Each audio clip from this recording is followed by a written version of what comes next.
years ago, gagayam kinakabsat at adto'y tay amin. Anang yung pakita, ti suporta para tingutan tayo, kinayatan tayo ng Ferdinand Bongbong Marcos Jr. And now, he's back as the President of the Republic of the Philippines.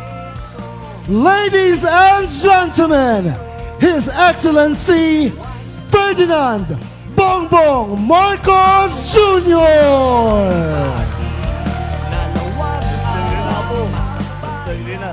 Na imbag nga rabi, lawag, Ilocos Norte. Nandito po tayo para nandito po ako para ipakita ang ating suporta para sa Team Marcos dito sa Ilocos Norte, dito sa Lawag. Dahil kagaya po ng mga nabanggit, ng mga nakaraan na speaker, ay talagang meron tayong pagkakataon dito na talagang pagandahin ang probinsya. Kaya nandiyan po ang susunod na gobernador natin, si magiging governor, now Vice Governor, Cecil Marcos, at ang susunod natin na Vice Governor, ang ating dating gobernador, Governor Matty Manotoc. Kaya nagtataka nga ako, tinatanong ko sa tinatanong ko sa mga kaibigan namin, bakit pang magpapalit si Matt at saka si Vice Gov Cecil? Baka magalit sa akin pero konting marites. Mukhang mag-aasawa. Kasalanan na rin namin yan kasi nakilala namin yung girlfriend niya. Ang girlfriend niya napakabait, napakabuti, napakahusay. So lagi namin sinasabi, wag mo nang pakakawalan yan. Kailangan pakasalan mo yan. Tumatanda ka na. Meron pa kaming ganun. Kaya pagbigyan natin ang ating gobernador. Ngunit, nandiyan pa rin ang Team Marcos. At mahalaga na maalala natin kung bakit importante ang Team Marcos. Ang Team Marcos binuo po namin, kinuha po namin. Ito po, lahat ng nakaupo rito sa entablado, kilala po niyo silang lahat. Matagal na po silang nagseserbisyo sa probinsya. Matagal na silang nagseserbisyo sa lungsod ng Lawag. Kaya hindi na kailangan masyadong ikampanya dahil titignan na lang natin yung record nila. At pakinggan lang natin ang kanilang mga salita kung anong mga plano para pagandahin pa ang Ilocos Norte. At kaya naman, kailangan makapili tayo na nakikita natin na may karanasan, na handa ng magserbisyo publiko, na ibinigay ang kanilang buhay sa serbisyo publiko para naman maging maganda ang patakbo ng Ilocos Norte. Para naman lahat ng ating mga ginagawa ay makikita at mararamdaman ang taong bayan. Kaya naman po, isa pang bagay kung bakit napaka-importante na maihalal. Hindi lamang ang isa o dalawa o tatlo sa Team Marcos, kung hindi ang buong Team Marcos, ay dahil po bilang Pangulo ninyo, napakarami po ang aming hinahanda na proyekto na dadalhin dito sa Ilocos Norte, dadalhin natin dito sa Region 1. Hindi lamang Ilocos Norte, kung hindi sa lahat ng mga Ilocano areas sa Northern Luzon. Ay marami kami. Teka, nakita ko yata nandito si Administrator Eddie Guillen. Alam mo po, yung dati may mayor po ng Pidig, si Eddie Guillen, ginalinagay ko po sa NIA. Halika, may ka. Hello, sir. Oh, nasa niya na po si Mayor Eddie. Hello, Administrator Eddie. O ibaga may proyekto tayo na para sa Ilocos Norte.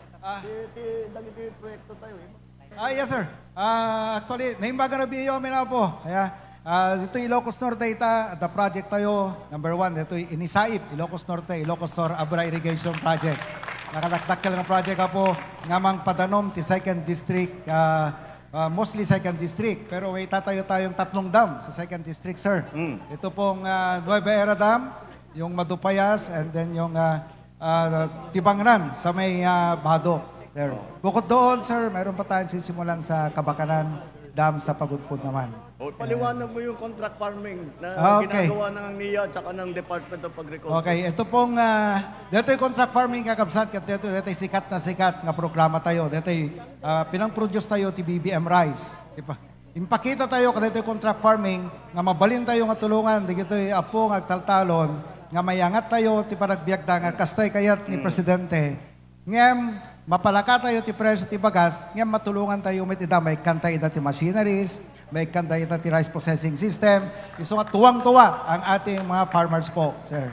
Thank you, Administrator Eddie Gillian ng NIA. Inuna po natin, pinag-uusapan po natin irigasyon, ang patubig, dahil alam naman natin, ang Ilocos Norte, agrikultura talaga ang pinakamahalaga ng ginagawa, ang pinagkikitaan ng ating mga kailian. Yan ang po ang mga irrigation. Sa irrigation pa lang yan.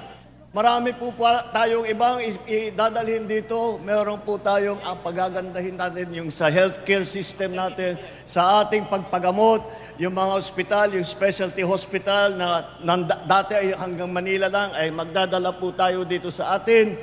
At marami pong mga investor na gustong pumasok ngayon sa Pilipinas dahil pinaganda po natin ang investment dito sa Pilipinas.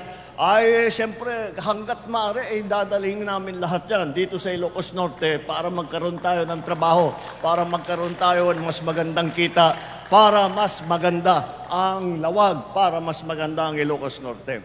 Bakit ko binabanggit ang mga national program na dadalhin natin sa Ilocos Norte? Binabanggit ko ito dahil para maipaliwanag na mabuti na lahat po ng proyekto ng national government, kung hindi po maganda ang ugnayan ng national government at saka ng local government, napakahirap po. Ang kakayahan lang namin, yung may ibang ahensya namin hanggang region lamang. Yung ibang ahensya namin ng national government, yung iba hanggang probinsya lamang. Kaya't kailangan na kailangan pa rin namin ang tulong ng ating mga local government. Ngayon, presidente ninyo ay isang Ferdinand Marcos. Palagay ko, yung pinakamadaling lumapit kay President Ferdinand Marcos ay lahat po ng miyembro ng Team Marcos. Lahat po ng nakaupo rito, sa palagay ko, dito lang sa Ilocos Norte pwede sabihin, lahat po na nakaupo rito sa entabladong ito, kaya po kumuha ng telepono at tawagan ako. Ganun kalapit ang aming pagsasama, ganun kalapit ang aming pag-uugnay para pagandahin ang Ilocos Norte. Kaya po, dagdag sa pagpili sa pinakamagagaling, sa pinakamahusay, sa pinakamasanay at pinakamagandang performance sa serbisyo publiko, bukod pa ron po ay hindi lamang sila ang magiging kakampi ninyo. Ang magiging kakampi natin ay ang buong national government na pinangungunahan ng inyong Pangulo. Maraming salamat po. Ibotos tayo. Amin na Team Marcos. Diyos Tegnina. Taday amin na po. Once again, ladies and gentlemen, President Ferdinand Bongbong Marcos Jr.